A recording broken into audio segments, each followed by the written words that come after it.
Siyempre, learning experience from last year, marami.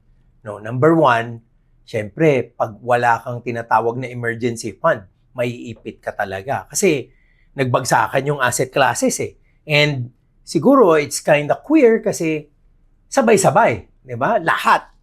So, nowhere to hide ka nga. Pero dapat meron kang cash. Dapat meron kang liquidity position. So, marami sa atin hindi nagkaroon ng ample na emergency fund. Pangalawa, siguro yung iba hindi masyadong nag-invest sa maraming asset classes, wala silang tinatawag na diversification. So, in short, if there is concentrated risk, tapos tinamaan ng Pilipinas, wala kang investment, nasa Pilipinas lahat, tatamaan ka talaga. So, ngayon, kung aantabayan na natin ngayon, paano sagot natin sa ganyan?